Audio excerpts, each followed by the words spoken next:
السلام عليكم daawadayaal liibaan iyo ladnaa waa shabaal media halkan idinka soo gudbinaya semboloshe nin fiican maahan bala ku degta wuxuu rabaa inuu xasarad kiciyo bal inkastoo dee soomaalidu ay dabeecad u tahay xilliga ay xilka hayaan kama ay hadlaan waxa markaa taagan laakiin marka meesha laga qaado qofkaas waa khasab inuu dhaliil uu meesha u joogo ka sheekeeyo marka anigoo bal horta aan ka hor dhicin bal wax yar aan idinka dhegaysiiyo qadiyadii qalbi dhagax waxa uu kaga jawaabo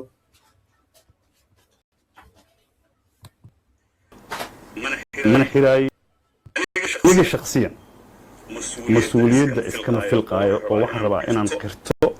qaybtii aan ku lahay doorkaas dabcan shaqada iyo xafiiska iyo mas-uuliyaddaas ay ii keenaysay haddaba qof intaan qabto mana xiraay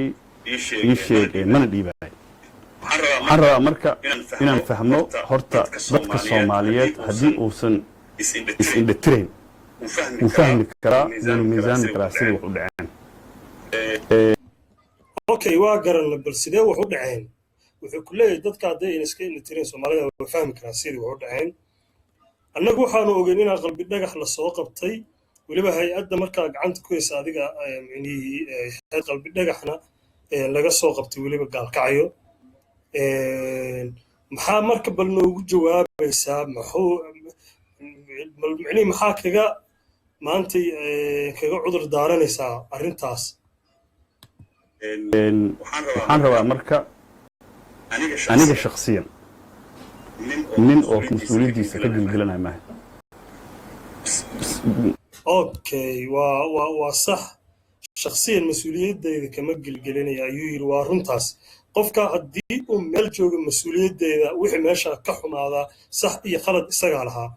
ilaahuma cid kale ku soo amarto ama isagu fikirkaa lahaado lama rabo inuu qofku dhaho aniga waa micnihii saanaa la yel adiga markaad meesha joogtid go-aankaaga markaasaa la qaataa wixii saxana waa lagu dhaqaaqa wixii khaladana war waa khaladee iga daaya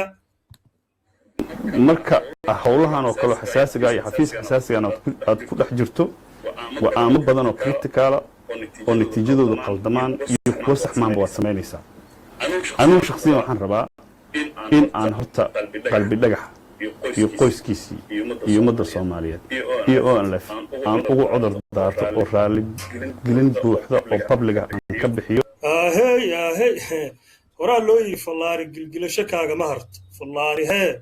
gilgilasho kaagama harto oday kiiska waa ku jirtaa doorkii aan ku lahaa waxaan rabaa soomaali inaan u sheego arrinkaasu anigana igama bilaaban igumana dhammaan inuusan iga bilaabanin iguna dhammaanin waxaad caddayn ah qalbi dhagax waxaa laga qabtay gaalkacyo si kastabaa lagu daro sida loo qabtay iyo cidda ka dambaysay iyo annada waxa waaye ama wakti kalaan ka hadli doonaa faahfaahinteeda haddana ma rabna inaan ii sheegeen waaba oo haddeer maxaa marka uga hadlaysa waxaad leedahay faahfaahinteeda markalaan ka hadlaya maxaa sababay haddeertan inaad ka hadashid anu waxaan u arkaa waa arrin siyaasadeysan oo xukuumadda maanta jirta oo ninkaa khayrka ilaahay siiyo shaqeynayo iyo ninkaa farmaajaayo wadaadkaayo maskiinkaa baa micnihii ula booca loogu soo tukubayaa miya ahey garanay haye horey usii soco balwad sheekada arrimo sira maba fiicnaba laakiin maalin oo declassification lagu samayn karo ayaa jirto laga hadli karo haddii aniga marka aan qalbi dhagax mashruuciisa ugu kooban yahay qalbi dhagax gaalkacyo ayaa cabdi ilay yaa muxuu yidhi gaalkacyo ayaa cabdi ilay iyo etoobiyaan iyo ciidan puntland iyo maamulka galmudug ay kulligood ku baratamayeen inuu gacanta u galo etoobiyana lagu wareejiyo waa sax taa garanay madaxweynihii kililka cabdi maxamed cumar mudane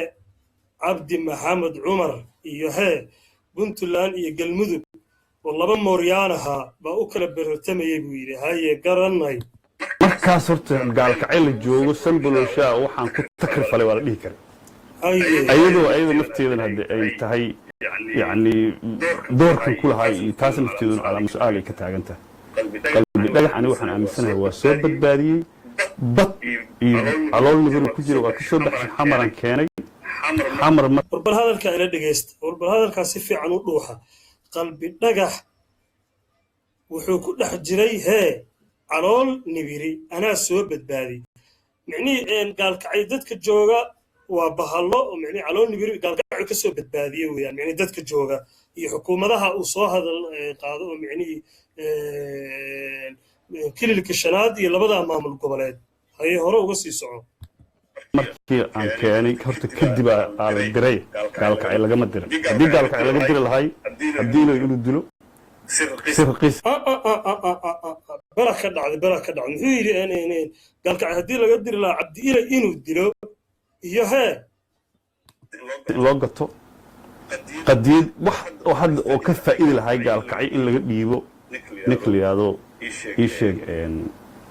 maxaan ku dhahaa albidhagaxna oo wax oo war halkaa maxaa idinka baxay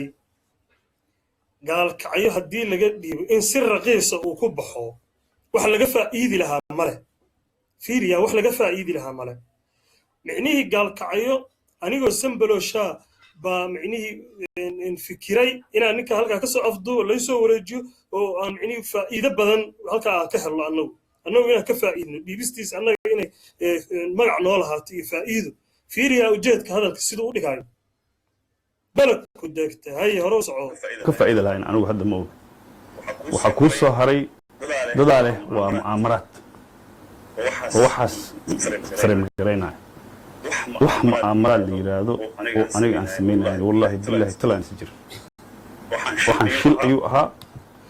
haddaa mu'aamarad wadaa annagaa kuleh haddaa mu'aamarad wadaa oo micnihii haddeen ina arrintaas soo rogaan celiso oo ka sheekayso baraha bulshada la tanaaba mu'aamarad ah baanu leenahay haye hore u soco sida ugu fiican inaan u handalgarayaan aaminsanahay oo taa horta kow ninkii habal la qabtee laakiin si raqiisa inuusan ku bixin xamaraa la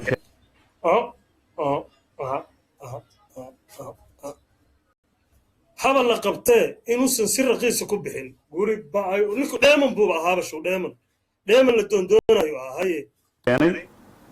kadib xamar uu ka tegey anigoo hadda aan lahayn hebelaa ka dambeeyey hebelaa ka dambeeyey waxaan rabaa marka inaan soomaalina mid idhaahdo daawadayaal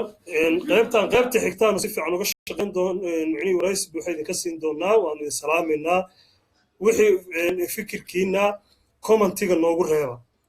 idinka oo mahadsan